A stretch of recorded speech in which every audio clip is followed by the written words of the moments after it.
I'm Scott Alan Miller. This is my life living in Leon, Nicaragua. Some say that Christmas is coming up pretty soon. Some say it could be here as early as tomorrow. So I wanted to take this chance to just say happy holidays to everyone. I will be in the United States for the holidays. So I am doing a couple of videos to get things ready so that we have stuff uploaded and ready to go while I'm spending time with the family in Texas. So you should be seeing today's episode on December 24th if you're watching it in real time. And certainly thank you to everyone who's taking the time to watch a show on Christmas Eve.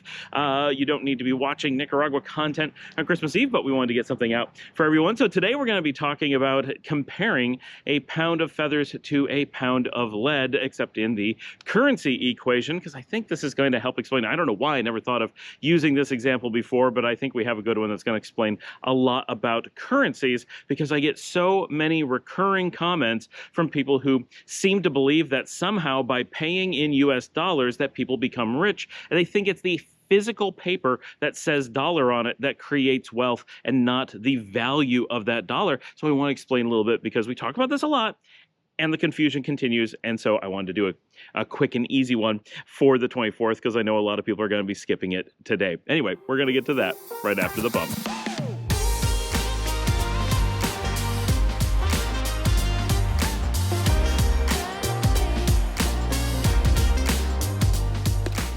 Before we dive into today's topic, first I want to point out this is December in Nicaragua, and it is absolutely gorgeous. This is actually my favorite time of the year here in Nicaragua. You still get the tiniest bit of rain, but mostly you get bright sunny days that are very clear because it's been raining recently, but our nights actually get pretty chilly, often down to the low 70s. In the last week, though, we've actually had multiple days in which we've hit 64 degrees Fahrenheit, obviously, at night. That's unbelievably cold. Like, that is people bundling up in jackets and jeans and blankets over their heads cold. My kids and I were playing video games the other night. We walked out of our video game room and got hit by a wall of cold air. We had the air conditioning on because when we're playing video games, it gets warm. We don't have a window to open up. So it's generally a warm room, not super warm, but a little bit warmer than the rest of the house. We thought nothing of it. We were in there with the AC on, opened the door, and it was a good 10 degrees colder in the house than it was in the room we had closed off. So of course we shut it off and went to fresh air. But that was really surprising. But some people say it never gets cool in any way in Nicaragua. Here, even in the hottest part of the country, once in a while, we'll actually have these really cold days. Really cold. I know a lot of Americans are like, in no way is 64 cold. There's whole regions of Canada that's like, we've never gotten up to 64 before. What's wrong with you? The entire country of Norway is lucky if it's ever seen 64. So I understand. But for here in Nicaragua, once you're used to days in the 80s all the time with 90s being not uncommon, going to 64 is a pretty shocking thing for sure. And when I come out here to have coffee in the morning, I'll find Paul completely wrapped in a blanket shaking outside. So that's a little bit of interest. Anyway, so today we should be for our first full day in Houston, Texas. Yesterday was our travel day. So as long as everything went well, we were flying Spirit. I'm sorry, we did not fly Spirit. We flew Avianca out of Managua up to Houston International, Bush Intercontinental Airport, IAH in the north. So we were doing that most of the morning. We should have been arriving in the very early afternoon, just a little bit afternoon. My sister-in-law is picking us up, and we should have been able to spend the evening yesterday with the family in Houston. And today we are doing all the Christmas preparation activities and the big dinner and all that. And then tomorrow we will be celebrating Christmas. So of course we'll have a video out tomorrow, but a short one. I know a lot of you guys aren't going to be watching on Christmas, but we do this every day. We're going to make sure we get that out. And I will be doing some filming while we're in Texas, which I've done in the past, but it's actually been, and this blows me away, it has been 2 years since I had an opportunity to record any episodes while in Texas, which to me, it feels like I was just there, and a lot of the episodes I've filmed from there feel recent, but they were 2022 episodes, which we did have a good year in 2022. That's when we figured out that we needed to do this show. But at the end of the year, I think we only had maybe at most 1,000 subscribers. So almost all of you have joined the show since that time, and it's really quite a different show. 2022, we did do the show daily the entire year, so all of 22, all of 2023, all of 2024. We've had 3 entire years without missing a beat, and we did a lot in 2021, but we definitely missed quite a few. But going back and saying, oh my gosh, over 50% of everything we've ever done on this channel is since the last time I was in Texas, kind of blows me away. So I'm excited to just walk around the neighborhood, do a little bit of filming, and have new cameras. I should have new stuff either already or showing up pretty soon now that we're in Texas. I'm also scheduled, as is my wife, to get our driver's license renewed. So upon returning to Nicaragua, I should be able to actually do road trips and go explore more of the country with you guys and finally get filming more stuff, because we've been avoiding a lot of that because I've had an expired license. I have a license. I'm not 100% illegal, but it's a gray area because I can't get to my new license and I have to appear in person to get it. So to Nicaragua, it's like I don't have a license, but to the US, it's like I do, sort of. Yeah. But anyway, that's going to be completely resolved and I'll be able to go do more of that stuff. So be looking as soon as we're back in mid-January. I'm going to be anxious, one, to just be home, but two, to get out and do more filming. That was a lot of setup, but today's topic is a pretty light one. So let's get to this. We all know the expression that you can compare a pound of lead to a pound of feathers. And it's a joke about how much people are tricked by the fact that lead weighs more per volume. So if you had 1 cubic millimeter of lead and 1 cubic millimeter of feathers, the feathers would weigh less. But when you're looking at a weight amount of 1 pound versus 1 pound, they are equal. And it's one of those things that people joke about, that there are just some people who can't understand that a pound is a pound and they really don't know what the concept of weight is. Well, this actually applies to currency. The difference, and this is where currency becomes complex, is that we don't have a measurement such as the pound or the kilogram. When it comes to weight, we have this thing that is extremely standard and doesn't vary. So we can create the idea of a pound by having a very specific mass of a very specific element and know exactly what a pound is. Or with kilograms, we do it with water, for example. So these are really useful in that they have this concrete, never varying idea of how much they weigh. Except it's not actually that accurate. It's only at the surface of the earth, and there's a lot of variables. So once you start getting into like scientific stuff and you want to travel in space, actually the concept of weight is variable and it is mass that is stable, more or less. But even that, then you've got speed. It's complex. Things are relative. And so we use, when all other things are equal, 1 pound equals 1 pound. Currency is like that. The difference is that for many people, when you're in a position of discussing currency, you're already into that out in space and everything is relative kind of position. But the idea is we could take anything that is considered a stable comparison, which for much of the world, and this is why it gets confusing, is the US dollar. We often use the US dollar as a reference currency because it's the world's most powerful currency, and so it's the best thing to compare the world against. Some other people want to do this with gold, but gold moves just like everything else. There's no such thing as a stable currency. I saw someone recently say gold doesn't have a value, gold is just gold, implying that it doesn't fluctuate. It's an even value all the time and everything else fluctuates around it. That is utterly untrue and shows a complete misunderstanding of valuations and gold and just concepts. People start to apply gold specifically as if it's magic. It is not. It is a currency metal, a precious metal like anything else. And so it acts almost identical to something like the US dollar. The difference is that the US dollar can be printed and gold can be mined or discovered. And so both have the possibility of having more or less on the market at any given time. One is controlled through economic regulations and the other is controlled through mining efforts and discovery and other things like that. Example, recently, something like 1/1000th, which is not a ton, but when we're talking about printing money in most countries, we're talking about adding 1/1000th, maybe 2/1000ths to the world currency of that currency, to the amount of that currency. When we're talking about gold, 0.1% of the entire world supply of gold was discovered recently in a shipwreck. So that's enough to move the value of gold worldwide, not dramatically, it doesn't cause a crash, but it's enough that it's measurable and demonstrates that gold isn't just gold and it's not a static amount, because it doesn't matter how much exists in the universe, it only matters how much humans have access to at any given time. So all currencies have these supply problems even when they feel like they're stable. They're not. Bitcoin, you can easily have someone lose a Bitcoin wallet and a Bitcoin vanishes from the world and you actually have deflation triggered by that. And eventually it is mathematically guaranteed that at some point all Bitcoins will have accidentally been lost, and that will be the absolute end of it because there's no recovery mechanism. And if there ever was, it would defeat the entire value of Bitcoin altogether. So these are things we know are going to happen. There's no way to fix that. With US dollars, we know they disappear. We can print more to replace the ones that have disappeared.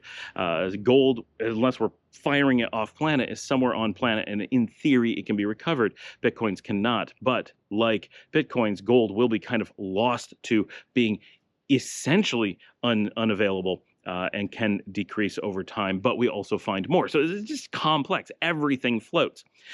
That was a long explanation, but we have to give arbitrary amounts. So we're going to pretend for the purpose of this discussion that gold is stable. It is not. You would have to be crazy to believe it is stable, but we're going to pretend it is because it does generally move slowly, and many people are willing to kind of think of it as the most stable thing. It is not, but it is pretty close to it. It is a very stable thing from a valuation perspective. And we can evaluate that by saying things like this amount of gold will likely get you this many eggs or this much milk or this, but every single thing you could possibly compare it against all are relative and change in their own valuation over time. How healthy chickens are, how the weather affects them, how many eggs they lay, how many humans it takes to collect those eggs, how much the gas costs to deliver those eggs, all those things vary. So there's nothing you can use to measure gold against to determine what the value of gold absolutely is over time.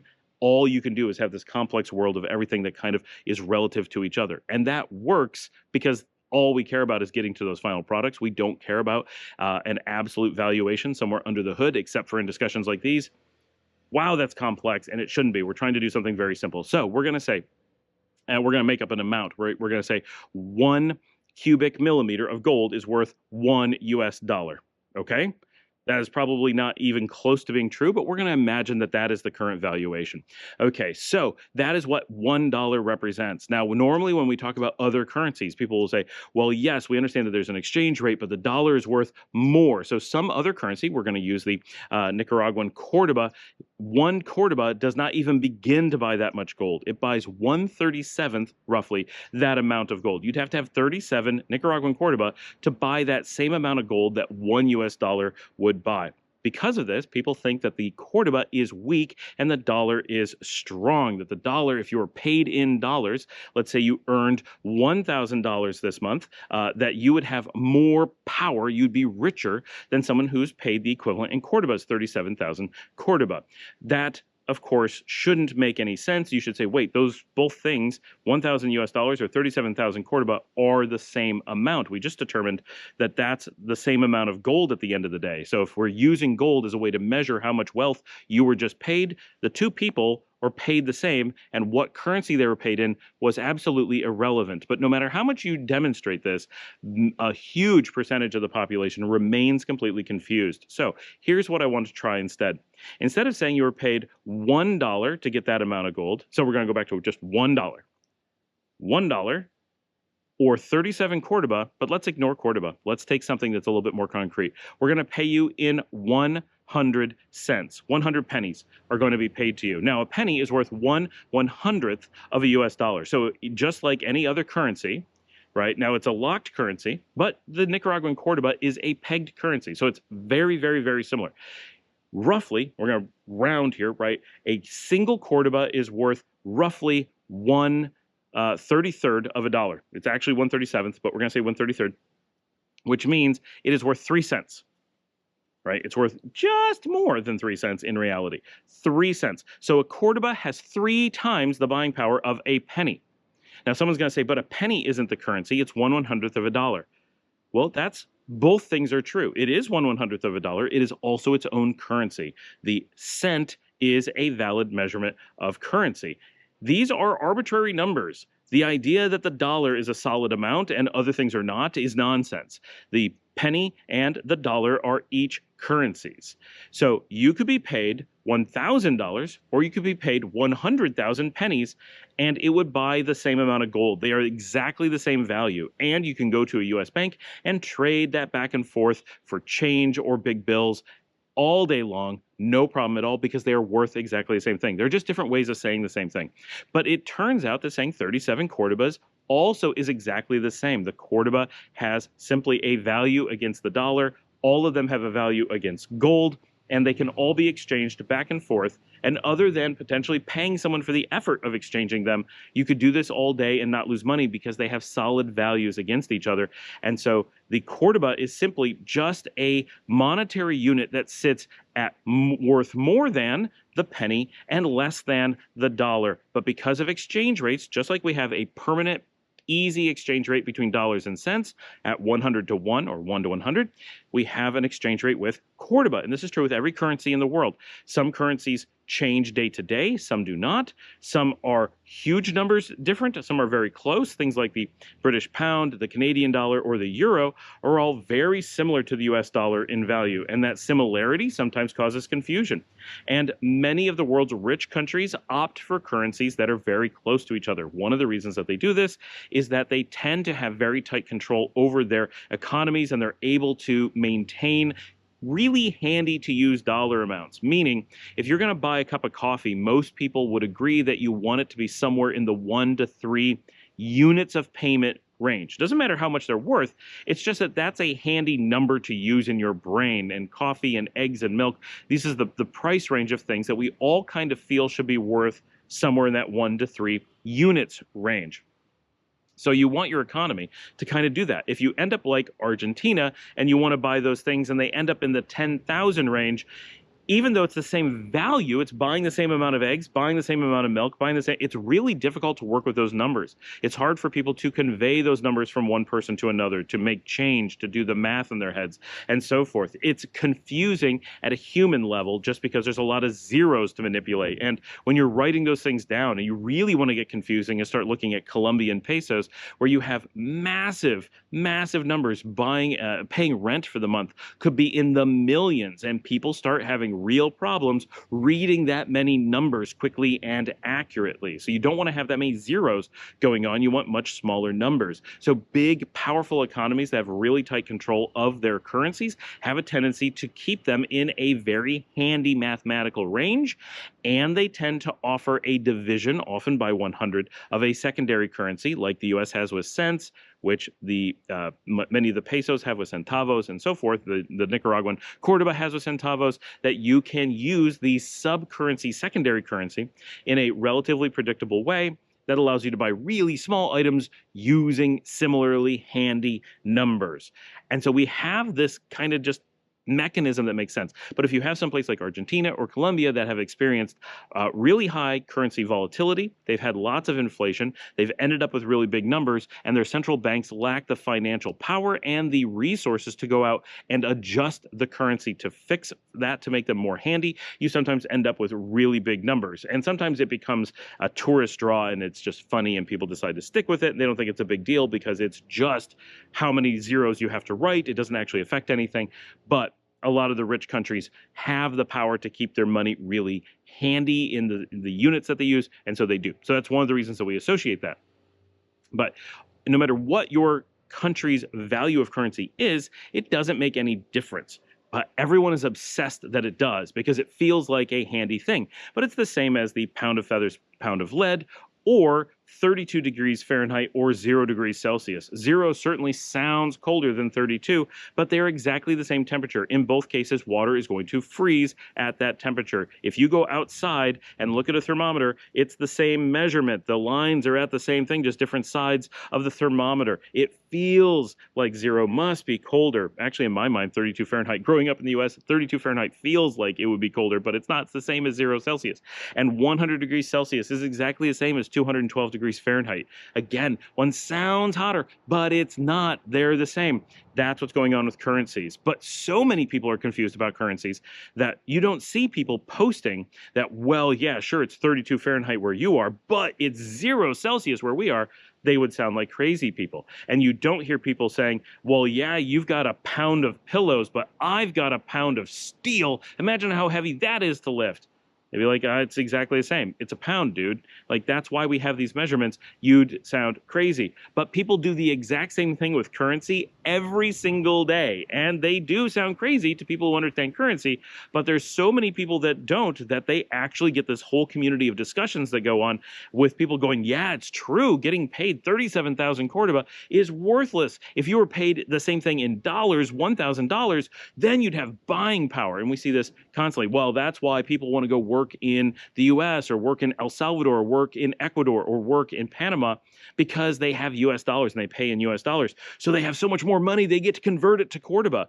But if you have $37,000 Cordoba, and that's what you got paid, and your friend goes to El Salvador and gets 1,000 US dollars, and they come back and they say, okay, I want to spend it here in Nicaragua, and they say, okay, let's convert it to Cordoba, then both of you have 37,000 Cordoba. You have the exact same amount of money, but one of you had to travel and one didn't. Now, if you wanted to do the same thing in reverse, and your friend's working in El Salvador and you're in Nicaragua, you could go to El Salvador with your 37,000 Cordoba, convert it to dollars, and you'll have $1,000. Now you both have $1,000 in El Salvador. The numbers are the same. They don't change. You can go back and forth.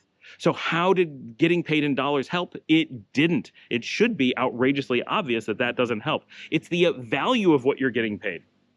Right? If someone is making more money, then it's more money. But if it's the same money, the currency is not the factor. And you can tell this as well by here in Nicaragua, people can optionally be paid very commonly in Cordoba or US dollars. You just contract with your employer and say which one you want, and they agree to pay you whatever one they want. They're allowed to pay you in other things. They could pay you in euros if you were okay getting that and they had access to euros. If you wanted to, not a problem. I've never heard of someone doing that. It would be a lot of work. But if that's what you want to do, it's fine. But the point is, you can optionally take whatever currency you want. So being here in Nicaragua, as people like to point out, well, the Cordoba is not that strong, so getting paid in Cordoba makes you poor.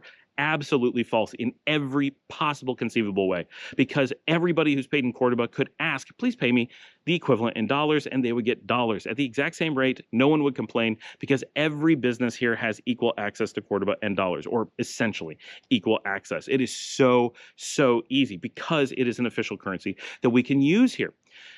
So this idea is so ingrained.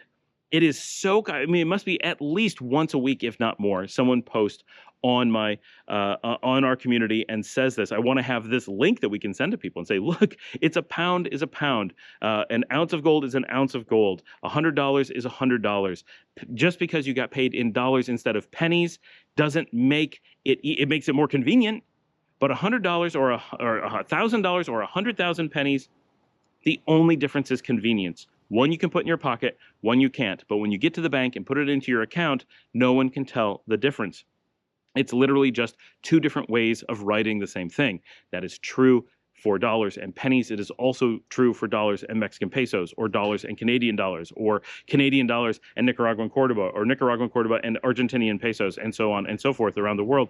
That is how currency exchanges work. If it didn't work that way, then people would obviously just look at all those things and manipulate the system. Oh, I'm poor in Cordoba, please pay me in dollars. Okay, magically now I'm rich. What? That makes no sense. Why would anyone ever work in a currency that made everyone poor if they could equally just choose to work in a currency that magically made everyone rich? Who doesn't have access to dollars? The whole world has access to dollars. Anyone can use them anytime that they want. It's a free currency to use around the world. I mean, you have to pay for it, like at $1 per dollar, but it's always there. And the US even encourages people to use it around the world. They don't try to restrict it. They don't try to make that hard. They are like, please use our currency. It's there for everyone. Use it all up, we'll print more, right? Kind of an inside joke, but it really is true, and that's actually how it's meant to work, right? And we'll talk sometime about why printing money is absolutely the only thing you should ever accept in anybody who suggests that printing money. Now, you can print too much, you can print too little, you can print when you shouldn't, you cannot print when you should, but the actual concept of printing money is absolutely good, and it is insane and horrible to ever suggest that you shouldn't be able to print money, because that implies you think your economy should collapse. Right? Only collapsing economies have no need to ever print money. Any healthy economy needs to print money, or you have deflation, which pretty much everyone agrees is a terrible thing. Yet people push for it because they're being manipulated by people who are trying to destroy the economy. But you want the ability to print money. It is so ingrained into how economies work. You have to be able to print money to have functional economic systems. And it's so important that an entire world of money printing has become a new hobby. You've heard of it. It's called cryptocurrencies. Every cryptocurrency represents private people, once in a while governments, but almost always private people who decide to just print their own money, sometimes with limited amounts, sometimes with unlimited amounts, sometimes with something in the middle.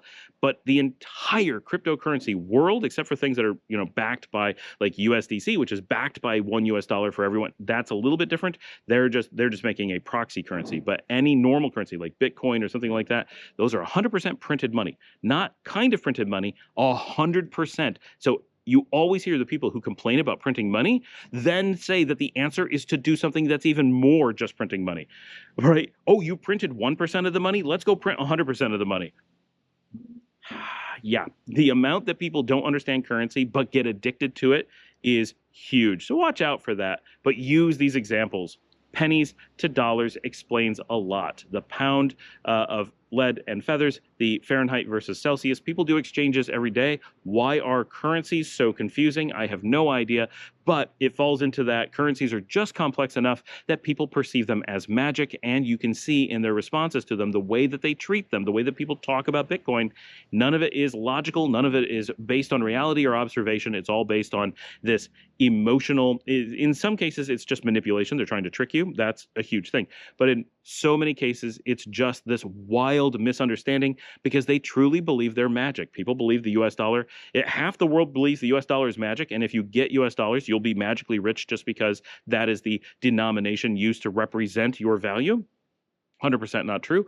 And the other half believes that the dollar has no value. People will actually come on and argue right after someone said they'd be rich if they were paid in US dollars instead of all the money they got in some other currency. Then other people will come on and say that the dollar actually has no value and is depreciated to zero.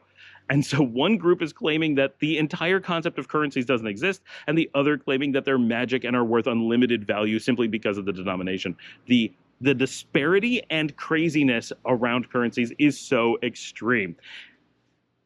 Merry Christmas, everybody. I hope you enjoyed this and found it useful. And I think that many of you, when you start living abroad, will actually need some of these tools to explain how currencies work to friends and family, because people will just be like, oh, they must be poor there because of their currency, or they must be rich there because of their currency. Never true. Currency doesn't have that effect. It just doesn't, right? Those are really bizarre concepts. People are poor because they don't have as much value to their pay, right? They're not paid as much, but what currency it is has nothing to do with it. Thanks for joining me. Like and subscribe. You can pay me in coffees, which are a denomination pegged against the dollar.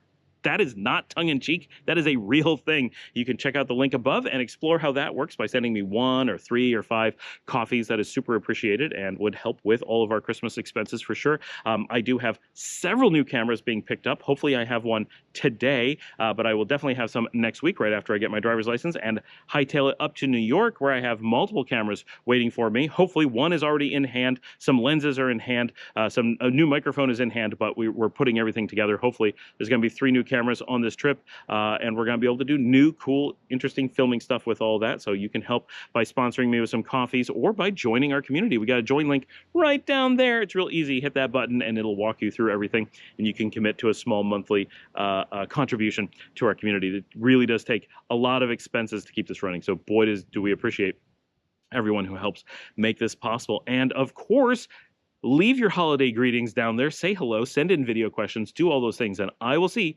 all of you on Christmas.